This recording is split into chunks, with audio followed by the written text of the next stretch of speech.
is CNN.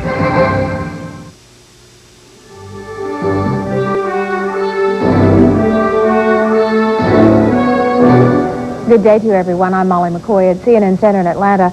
CNN World Report is up in just a minute, but first, here's a look at our top stories here on CNN Weekend. Louisiana Governor-elect Edwin Edwards says his fourth term as governor will be open and honest.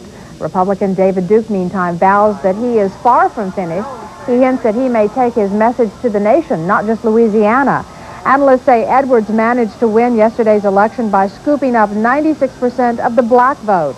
They say he also benefited from large numbers of Republicans who gave him the nod. In the past, Edwards has been accused of political corruption and promising jobs to supporters. Today he said he's ready for a fresh start. I want you to print and publicize that if any person close to me, including my family, says to anyone that he or she will be given or doled or provided with certain benefits, jobs, positions, or what have you, that person will be publicly denounced, and the person who believes that and acts on it is going to lose whatever opportunity he or she may have had to get the job, position, or contract. I want that clearly understood. We are going to start with a fresh, clean administration, and it's going to continue that way. Edwards has vowed to work to unite the state of Louisiana, both politically and racially. He has wished David Duke success in everything except politics. Treasury Secretary Nicholas Brady today attacked a measure passed by the Senate that would limit credit card interest rates. Credit card rates have stayed at about 18%, though rates are falling elsewhere in the economy. The proposed law would cap credit card rates at about 14%. The House is expected to consider that measure tomorrow. Brady says Congress is overreacting to some bad economic news. When people realize that this is not, as the Democrats like to portray it, a depression, they refer to leaders of Congress talking about Hoover and all that kind of thing. It's entirely out of proportion. We're coming out of a recession. The recovery is slow. We'll make it. Don't worry about it. It's not going to be, people are not going to lose their jobs in mass. This is something we've been through before, and it always looks dark at the bottom of a recovery. Brady blamed the Senate move for Friday's 120-point drop in the Dow Jones Industrial Average. Despite a 13th ceasefire in effect for the rebel Yugoslav Republic of Croatia, fighting for the heart of the embattled Yugoslav city of Vukovar continues. Vukovar sits on the banks of the Danube near the border of Croatia's main rival, Serbia. Croatians call it a hero city. They consider its loss a psychological blow after fending off the army for 86 days. Federal forces and their Serbian allies are reportedly closing in on the center of Vukovar. Croatia's government has offered to surrender if the federal army promises to protect Vukovar's Croatian residents from Serbian retaliation. The army has not yet replied. Secretary of State James Baker is on his way home after making some limited progress in meetings with Chinese officials. Baker held a last-minute meeting with the foreign minister, Chan Chi-chan. Today he said he'd made some progress on human rights, missile sales, and the export of goods made by Chinese prisoners. But the Chinese made no concessions on the sale of nuclear equipment to countries like Iran. Baker was the highest-ranking U.S. official to visit Beijing since the bloody 1989 crackdown in Tiananmen Square. Stay with us. CNN World Report coming up right after this.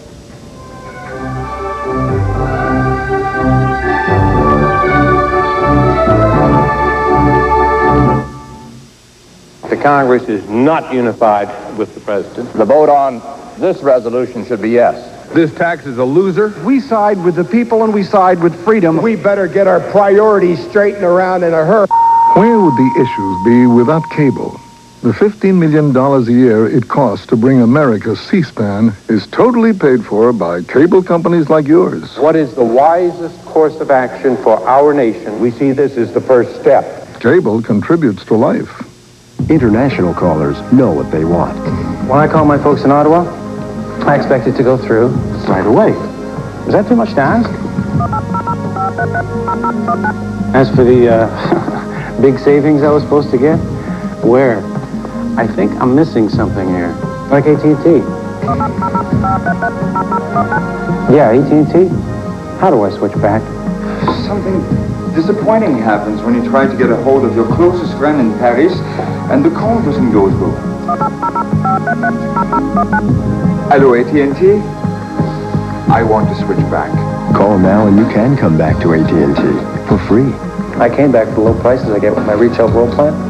I can talk to my brother in Toronto for just 18 cents a minute. I can save even more when we talk longer than 10 minutes. You know what you want, so come back. It's easy. Call 1-800-533-4738 now and switch back to AT&T for free. Tonight, sometimes survival can be criminal. Take a walk on the dark side of nature on Explorer. 8:30 Eastern, tonight on TBS.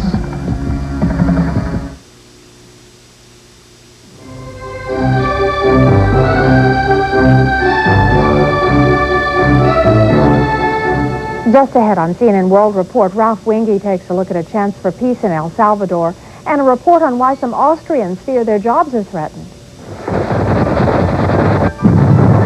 Hopes for peace arise from the battlefield of El Salvador. An unfriendly welcome for those who seek refuge in Austria. And one of the last great explorers remembers his days in the desert sands. Welcome to CNN World Report, where we bring you news as reported by the world's broadcasters from their perspective. Hello, I'm Ralph Wenge. A glimmer of hope emerged this week for the end of civil war in El Salvador. That conflict has claimed 75,000 lives since 1980. But after months of negotiations, peace talks are now bearing fruit. On Saturday, a rebel ceasefire went into effect, holding out hope that a peace accord could be enforced. But as El Salvador's TCS News reports, the government is not rushing to embrace the fragile truce. Peace in El Salvador might be so near.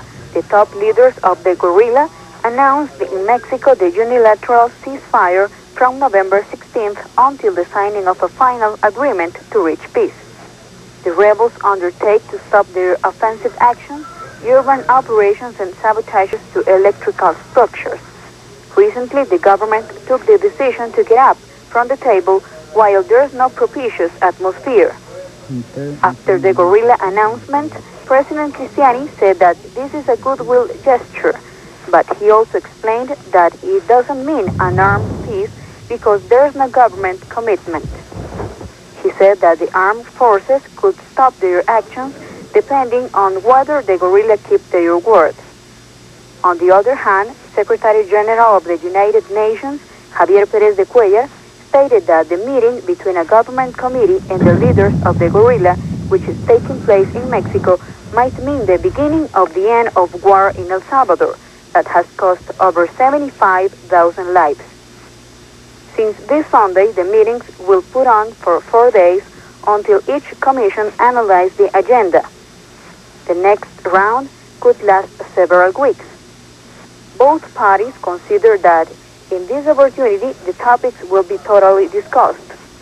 But opposition parties and popular organizations make sure that here progress will not be made to get peace agreements because recalcitrant sections inside of Cristiani administrations will try to press the government committee to stop negotiating on the subject of armed forces.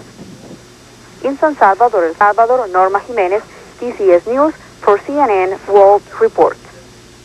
The tortured history of Cambodia began a new chapter this week as former ruler Prince Sihanouk returned to a land scarred by 21 years of war and famine. In the 1970s, nearly 1 million Cambodian people died at the hands of Pol Pot and his communist Khmer Rouge. They fled the country in 1979 when Vietnam invaded and established its own regime, a government that is now led by Prime Minister Hun Sen. Last month, Hun Sen and 3 guerrilla factions agreed to a peace treaty. Prince Sihanouk's job is to push ahead the reconciliation of former enemies, including the dreaded Khmer Rouge, now united in the National Supreme Council. And so, Sihanouk's return was greeted by joy and anticipation. The BBC reports. The prince has played many roles in nearly 7 decades as a political survivor. He cast himself in his ultimate starring performance as the God King returned from exile to lead Cambodians from the wilderness of civil war and failed communism. Drawn up at the airport were the armed forces of the outgoing Cambodian government. So the prince, as leader of one of the guerrilla resistance groups, reviewed troops who had been his enemies until last month's Cambodian peace agreement. Rose petals were strewn on the royal family by members of Cambodia's national dance troupe. Well, I think it's going to be very difficult for this agreement to work as it's been written, and I think it all depends on Prince Sihanouk, his ability to stay sane and stay neutral and try and keep the various Cambodian factions that have been hating each other for 20 years together in some kind of peace accord. He remains very popular, especially for the older generation. But what you're seeing today is a rather organized thing. It is not a spontaneous thing. Tens of thousands did turn out to see the prince standing in an American convertible, last used by Miss Universe in neighboring Thailand. To the older generation here, the prince is still semi-divine. Younger Cambodians may be less impressed, but there were tears in the prince's eyes as he went along the 5 miles to the capital. His destination was the sumptuous royal palace where the prince was born. It was in this same complex between 1976 and 79 that Prince Sihanouk was kept under palace arrest by the Khmer Rouge before they were overthrown by the invading army of Vietnam. During that period of detention, the prince owed his life to the secret intervention of the government of Communist China. However, 14 of his children and grandchildren were killed by the Khmer Rouge. Now, thanks to the Big Five at the United Nations, including Britain, Cambodia and its resilient prince are being given a second chance. Brian Barron, BBC News, Phnom Penh. And coming up on CNN World Report, a political race in the United States raises the specter of racism. Nomads drink from the well of sweets as peace returns to the Western Sahara. And another fallen legend in what was once East Berlin.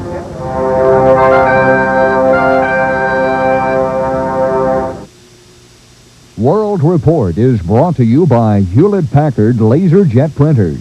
They'll get you noticed. It was a good day for ideas.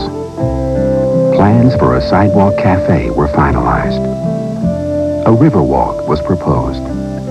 And someone had the vision to bring luxury and romance back to train travel. Keep those ideas coming, and we'll keep making them look their best. LaserJet printers from Hewlett-Packard.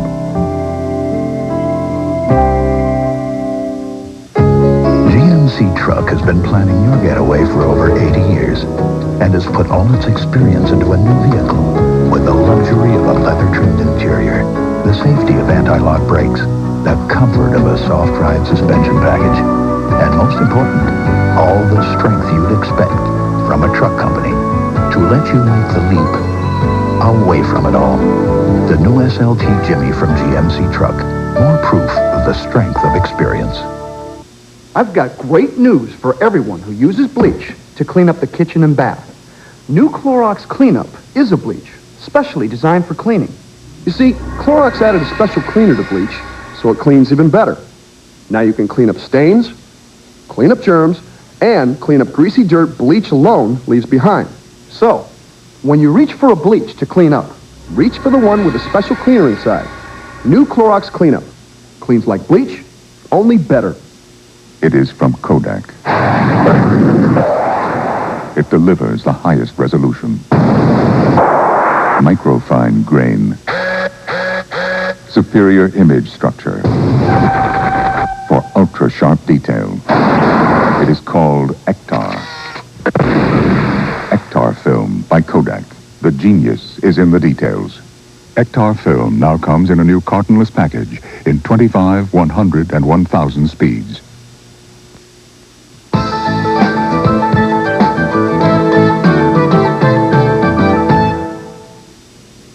An election for a state governorship in the United States drew worldwide interest this weekend. One candidate was a former governor who was tried twice and acquitted of racketeering charges.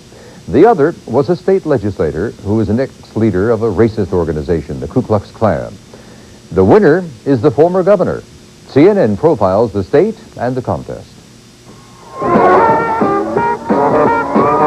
New Orleans. Its music and Mardi Gras made Louisiana famous. Louisiana food tends to be hot and spicy. So does Louisiana politics. Three-term former Governor Edwin Edwards, the Democratic Party candidate in the weekend runoff election, is a Cajun with a reputation of fondness for women and money. Although a federal jury 5 years ago found him not guilty of granting political favors for money, some voters remember his past. I am embarrassed for him to be a Cajun like us, to represent us. Edwards is nothing but a crook. He ain't done nothing but steal from us for the last 20 years. This is my last shining hour, and I'm going to be a better governor than I ever was. While Edwards was governor in the 1970s, his Republican opponent David Duke was a leader of the Ku Klux Klan, a secret organization that opposes the philosophy and laws aimed at bringing ethnic minorities, primarily black Americans, into the political and economic mainstream. White victory! White power! Many of the Klan's practices are illegal, but its members' right to speak their beliefs that black people and other minorities are inferior is protected under the U.S. Constitution. I do see something wrong with forcing races together, and I do think that race mixing will destroy the white race and the black race, that it destroys the uniqueness of our own peoples. We're moving forward to change Louisiana forever. David Duke changed his appearance, his political party, and he says his message when he went into politics. He quit the Klan, won election as a Republican state legislator, and ran for governor after barely losing a bid to represent Louisiana in the U.S. Senate. Duke now advocates many conservative Republican goals, but the National Party leadership has disowned him. I believe that he should be rejected for what he is and what he stands for. There's nothing sneaky or dishonest in that face. But David Duke has become a national symbol both for people who like his vision of the future and for people who despise the intolerance of his past. Well, I think they should squash him. Duke denied he wanted to bring back the days of discrimination, but his unspoken message does appeal to some Americans who believe equal opportunity for others only hurts themselves. While voters in Louisiana were choosing between two men with very different pasts, people elsewhere were looking at Louisianans and wondering whether their choice for governor might represent a trend in the political future of the nation as a whole. From CNN in the United States, Mark Leff for the CNN World Report. In Vienna, Austria, a right-wing party has played on a growing fear of outsiders to increase its position in local government. The Freedom Party nearly tripled its seats in recent elections to become the second strongest force in the city. With Eastern Europeans flooding into Austria, immigration has become a hot political issue on all sides. Austria's ORF reports. A public school in Vienna this fall. I would like to introduce you to Doran. He hardly speaks German and he will attend your class during the school year. What happens in this school is no exception. Doran is yet another Croatian student who had come to Austria to survive. There is a war going on in his homeland, and he, like hundreds of other Croatian refugees, had to flee to safer grounds. As the number of mothers and children coming from Croatia grew, so did the concern of many Austrians. Would their kids receive adequate lessons, or would teachers turn all their attention to the immigrants who hardly spoke German? What had angered a number of parents was quickly picked up by the right-wing Freedom Party in the election campaign. Our children a chance read this slogan, and this one, Vienna should stay the hometown for Viennese. Vienna has always been a melting pot. As the former capital of the Austro-Hungarian Empire, the city is full with nationals from many Eastern European countries. But with the opening of the Iron Curtain, the flood is growing, and so is the resistance. Yugos and Turks go home was scribbled on this wall.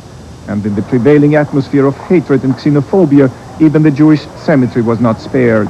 Many graves were recently ransacked.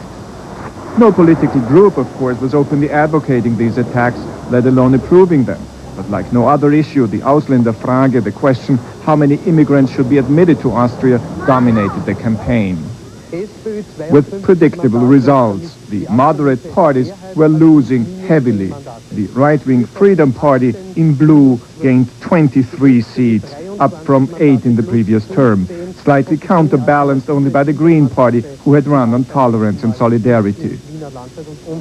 In his first reaction after the smashing victory, the chairman of the Freedom Party, Jörg Haider, was elated. No objections to refugees, he said, but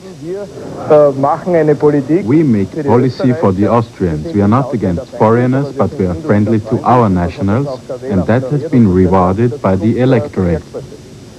one quick look into Vienna's phone book reveals who the electorate is composed of.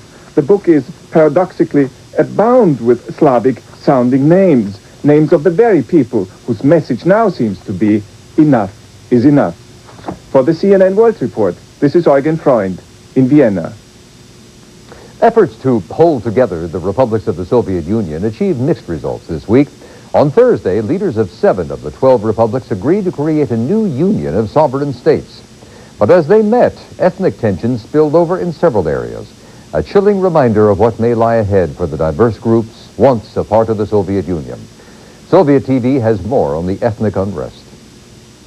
To avoid major bloodshed, the Russian parliament decided to repeal last week's decree by President Boris Yeltsin imposing the state of emergency in Chechnya-Ingushetia, a small Islamic republic in the north of the Caucasus, which recently decided to break away from the Russian Federation.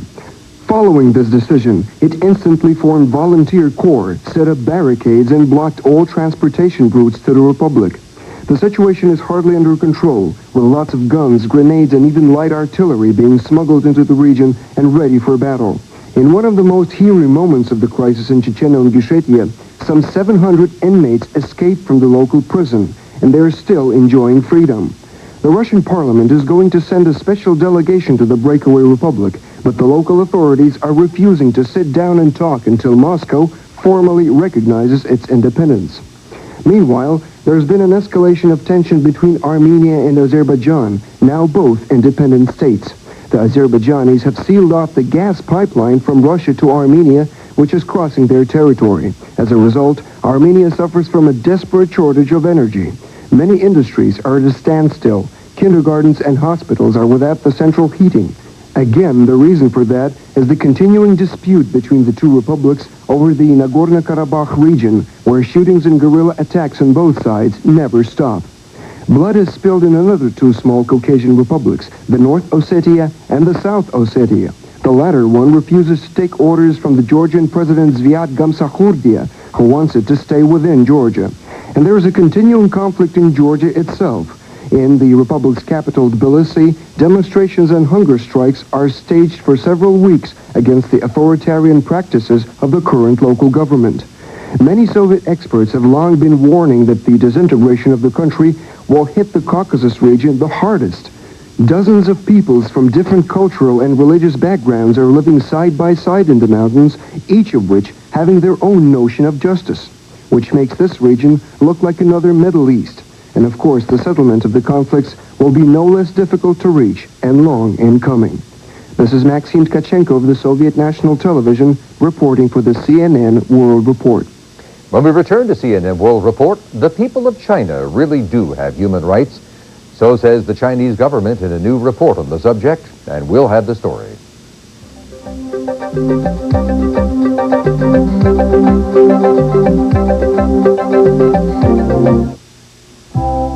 It was a good day for ideas. Plans for a sidewalk cafe were finalized. A river walk was proposed. And someone had the vision to bring luxury and romance back to train travel. Keep those ideas coming, and we'll keep making them look their best. LaserJet printers from Hewlett-Packard.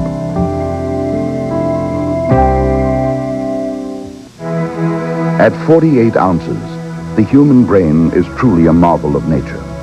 Its ability to store and compute information rivals that of the most complex of computers. It has, for example, developed the concepts of space and time and deduced the theory of relativity. Yet it's this very genius that makes one wonder, how can the brain rationalize the use of AT&T when there's money to be saved with MCI?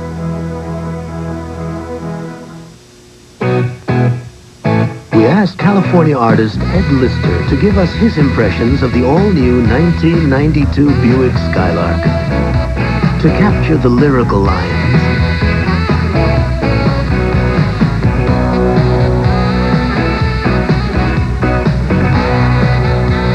the liquid flow.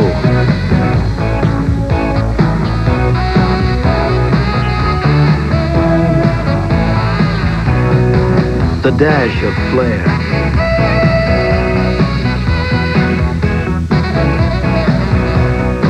And above all, the quality that makes this the Buick of its class. Did he capture Skylark? Decide for yourself. But one thing's for certain. Skylark is the Buick that will change a lot of impressions about Buick.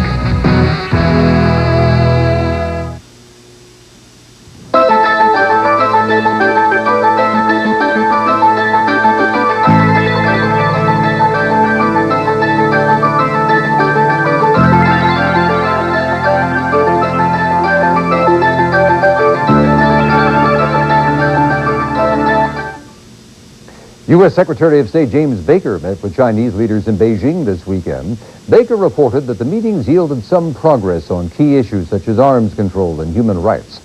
Earlier this month, the Chinese government responded to worldwide criticism of its human rights record. China Central Television has the story. The Chinese State Council on the 1st of November published a white book on the status of China's human rights. The white book is in 10 parts and deals with the following areas: the right of subsistence, which is the foremost human right, political rights, economic, cultural, and social rights, rights enshrined in China's judicial system, guarantees of the right to work, freedom of religious beliefs, rights of minority nationalities, family planning and protection of human rights, rights for the handicapped, and finally, China's participation in international human rights activities. The White Book is published in 4 languages: Chinese, English, French, and Spanish. The director of the Information Office of the State Council, Zhu Muzhi, said that the publication of the White Book will help the Chinese people and the international community to understand that the Chinese people do enjoy human rights. He said that in the past, the Chinese people suffered oppression by imperialism, feudalism, and bureaucratic capitalism and had no human rights. Zhu pointed out that it was only after the founding of the People's Republic of China in 1949, when exploitation was abolished, that the Chinese people really came to enjoy human rights. Zhu said that the right to subsist is the primary human right for the Chinese people. He said over the past 40 years, China has basically solved the problem of feeding and clothing 22% of the world's population with only 7% of the world's cultivated land. He said that it is the earnest wish of the Chinese people to enhance economic development and improve their standard of living.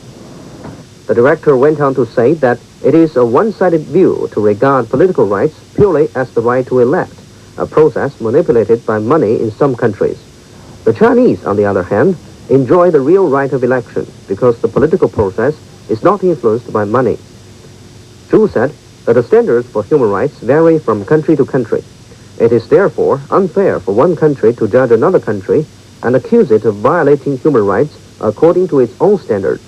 He said that the assertion by some countries that human rights transcend sovereignty disguises their real motives, which are to pursue power politics and exercise hegemonism.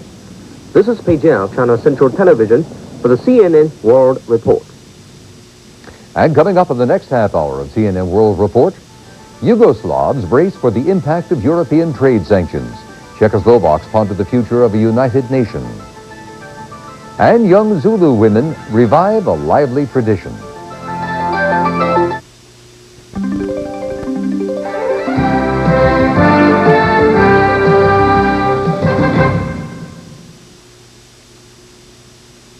TNT presents a 2-night television event.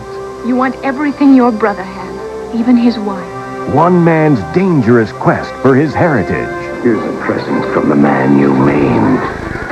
A nation's relentless fight for independence. British troops are on the road to Concord. 2 compelling adventures. There's great risk here, son.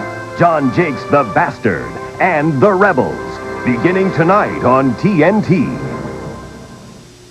Here comes Santa Claus. This Christmas, some special music is headed your way. Walt Disney Records and Time Life Music announce the Disney Christmas Collection. Over 50 of your favorite songs and carols.